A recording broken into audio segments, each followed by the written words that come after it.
unstoppable here. His main adversaries were Bobby Allen and the youthful-looking Stevie Smith. Well, now he's just Steve, but his son, Steve Jr., number 19, looked like the man to beat when he passed Joey Allen. His father, meanwhile, was goofing it out with lots of traffic. That's Smith Sr. in the black and yellow 66. Two-thirds of the way in, a caution bunched up the field, and there was Dad. He tried high, then low, then high. The old man still has it, doesn't he? This was Steve Sr.'s 112th Lincoln win. Johnny Ekman, who used to watch those older pros, was third.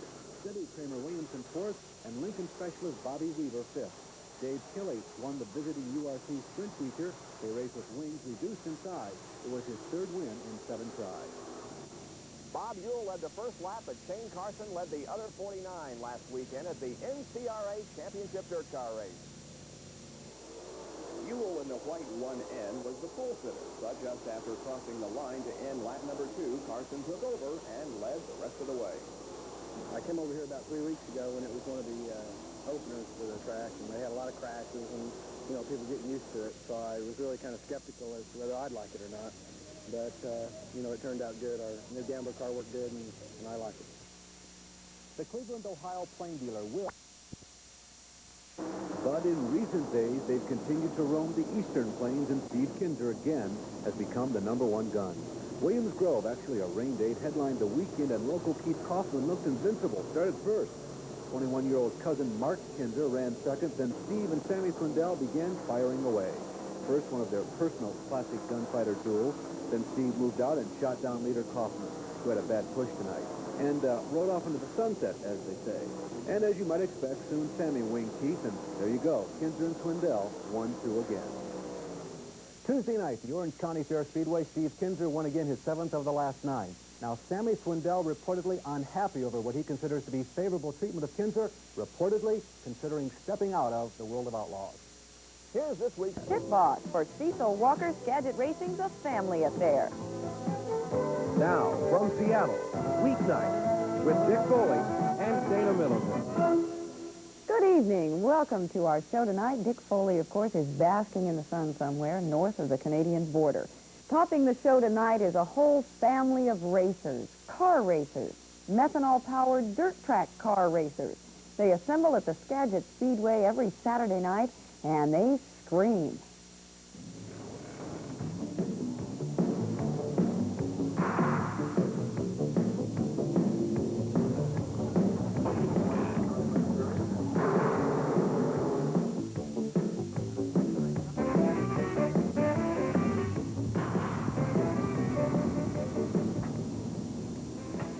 Imagine yourself strapped behind the wheel of a 1,500-pound racing machine.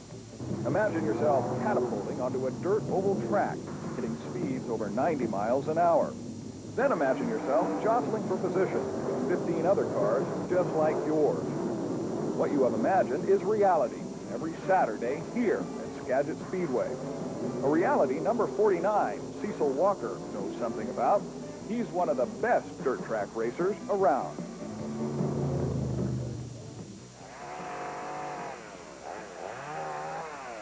Weekdays find Cecil working in the woods near his hometown of Enumclaw. But come quitting time, he trades in his chainsaw, climbs into his pickup, and makes the hour-long back road commute home. Experience that's earned him a nickname. Born natural. He is. I mean, he dirt tracks up to work every day. The road's gravel. It's not like racing on clay, but it's close. So he broadsides his pickup around the corner because he's in the race car. That's Cecil's wife, Lori, his #1 fan and his #1 pit boss. In fact, dirt track racing is a family affair with the Walkers. 20 years ago, his father was Dusty Don Walker, always in front. Others ate his dust and fumes.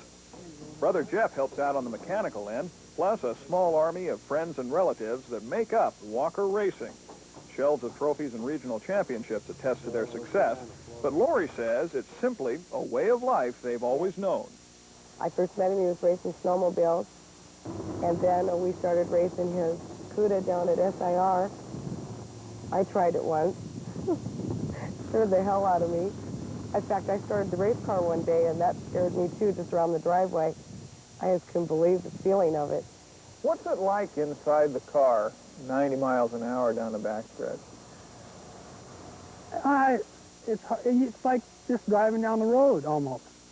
Like the first lap of every race I go to, when I drive down the back stretch, the front chute, whatever it happens to be, the first time I go into, it's like everything comes up in my stomach.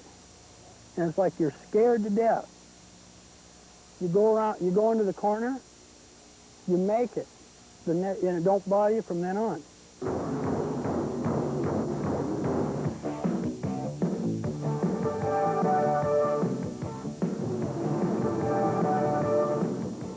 If facing fear is what gets you started on the track, sheer nerve must keep you there. Accidents are frequent, attrition high. Less than a third will finish. While no deaths have occurred, broken bones, burns, and concussions do. The worst part, I think, is when you see somebody else crash bad. Because, like, you'll be going by them and they'll tip over. You say, well, you know, I hope they're all right, is the only thing you say, and then, especially if it's a bad one when you go by. But then, it's kind of, as soon as they drop the green flag again, that's gone. You don't remember it. You just go again.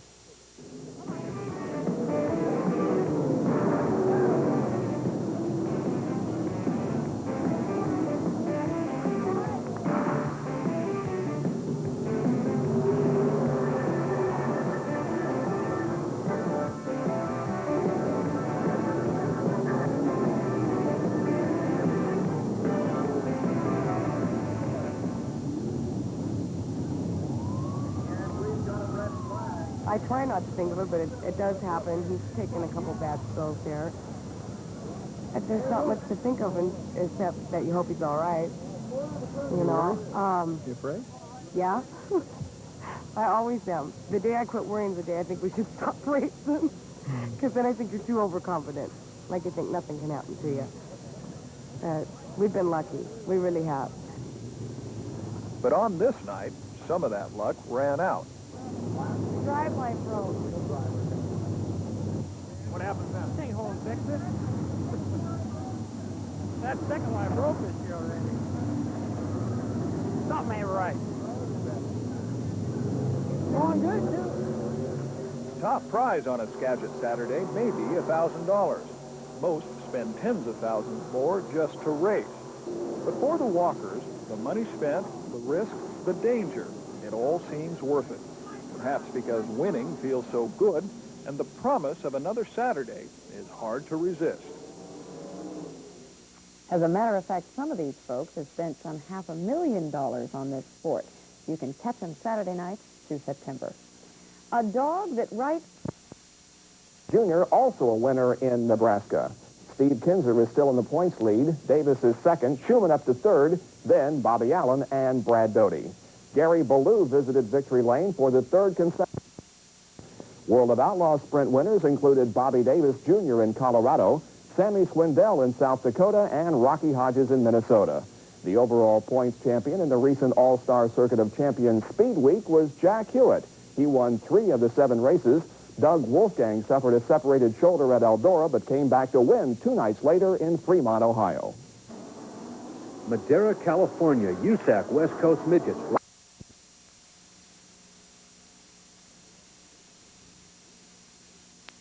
Our open cockpit. Last week in Tulsa, NCRA conducted its last warm-up before resuming its special series with the USACers. What started out as a competitive race turned out to be a cakewalk for Howie Sewell, number 3. Well, we weren't doing too real good the first start of the race, and they had a pretty bad accident and caused a complete restart with a red. During the red, we had a chance to adjust the car, and it made all the difference. We weren't going too real good until that adjustment. USAC and NCRA will resume their challenge series this weekend in Oklahoma City. Last time these two sanctioning bodies got together was in Tampa, Florida last February. In the Saturday challenge race, Rich Vogler flipped over the guardrail in turn 2 but was uninjured. Jack Hewitt went on to win. The next day, Tom Bigelow took this ugly tumble in the 50-lap salute to Judd Larson. George Snyder won that race in the Rose Brothers car, the one that Rick Hood now drives. In midgets, Nick Noki Fenoro is hotter than a remains the man to beat. We ran the car last night at the Speedrome and won the race and didn't have any problems, so we decided to come over and run for a little gold money tonight.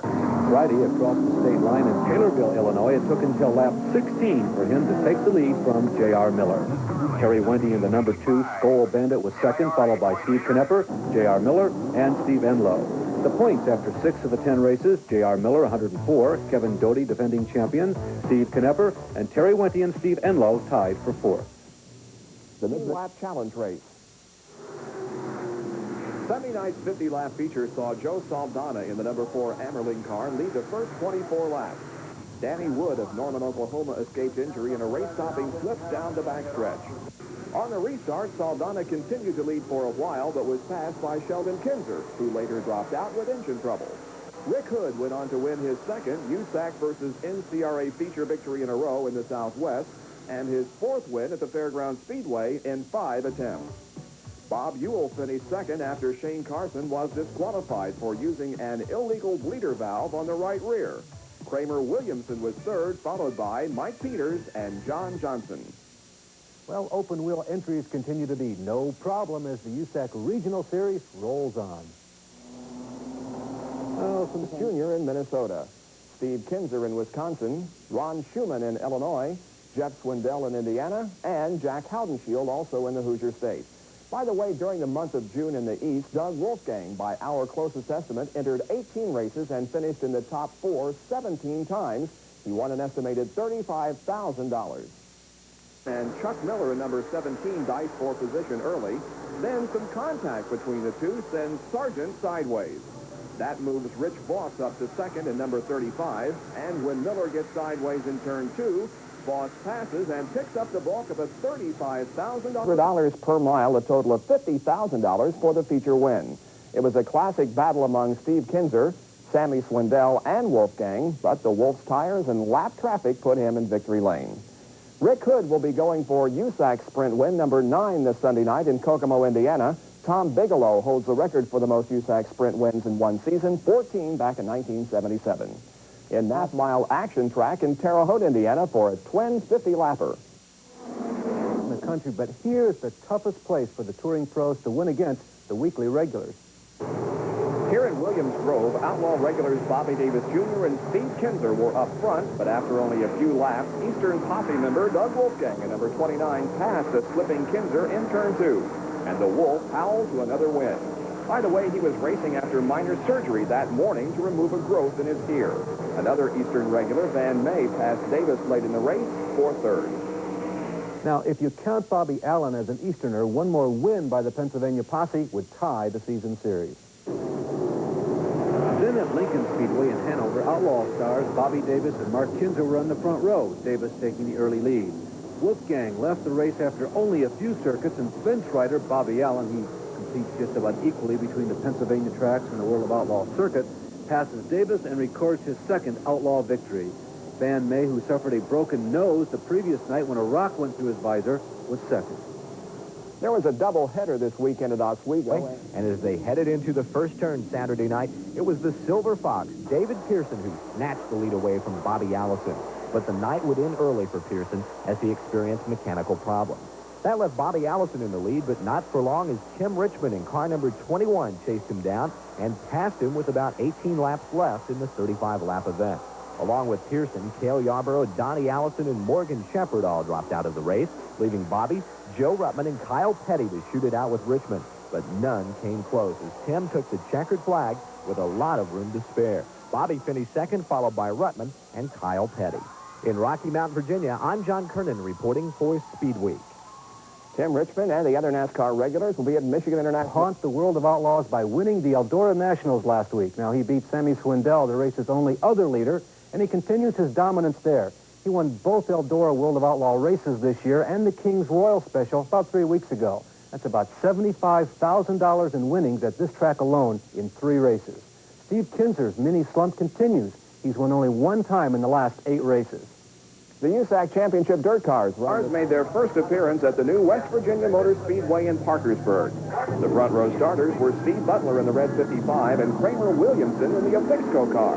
Butler had a bad start and was passed on the inside by Hood and Sheldon Kinzer's black number 6. The first car out of the race, Jack Howdenshields, after only 9 laps. Defending series champ Dave Blaney, Blue 51, led laps 20 through 34, but was later passed by Hood and finished second. Kinzer was third. Joe Saldana came from 20th starting spot and finished fourth. Here he passes seventh-place finisher Danny Milburn. Hood, after passing Blaney on the 35th lap, was invincible. He averaged almost 91 miles an hour in winning his third straight championship dirt car race. And he extended his points lead to 104 over Kinzer. Races was held last week at Williams Grove, Pennsylvania. This was supposed to be a story about that race, but truly it's more appropriate to talk about the Bob Weicker-owned number 29. Driven by Doug Wolfgang and crew chief by Davey Brown, they have amassed the best single sprint car season in history. Yes, even better than any of Steve Kinzer. Doug won the National Open last Saturday, running part of the race conservatively. For Mechanic Brown, his fourth Open in a row. Arch rival and many-time winner Keith Coughlin was second, followed by Maynard Jinks, Steve Smith Jr., and Frankie Kerr. The Weicker team season winnings are now $316,000. New season records for 51 wins, and this their 17th checker in a row, spanning Eldora, Knoxville, and the Grove. An historic season. The streak was finally snapped Sunday night by Coughlin. It looks certain, but now it's official. Steve Kinzer is again king of the world of outlaws. This race at San Jose, California did it for him. That's Brad Doty in number 4A who leads the first 6 laps, but then Kinzer passes and leads the next 22 circuits. But Steve's right front tire is losing air and he's forced to slow down. Nevertheless, his third place finish will earn him enough points to clinch the championship. Sammy Swindell in the red number 1 passes Steve on the 30th lap and wins. Younger brother Jeff is second. For Sammy, it's his 109th career victory. Wally Pankratz captured the 30-lap USAC Western. The Volusia County Speedway. The week is spent on dirt, broad sliding, and jagged sheet metal rule. Many NDRAers, these routinely nomadic players, comprise a fraternity with as many different state addresses as any club, and that includes NASCAR and karts. Unlike pavement racing, the wins were spread around a bit more. We visited Thursday night. The prelims were highlighted by this gang tackle on the front stretch that nearly tipped over Canada's Peter Harding. Top 3 finishers in heats and semis created the feature of 24 starters from 18 states. Second heat winner, Virginia's Rodney Franklin, beat Iowa's Dee Frazee into turn 1. A couple of laps later, Jack Boggs finessed around a desperate Frazee, who promptly took himself out. Freddie Smith and Boggs in the white car. Oh, they're all white. Sorry. Kept Sir Rodney honest, but never got by. That white car, looking for a place to go, is Ohio's Larry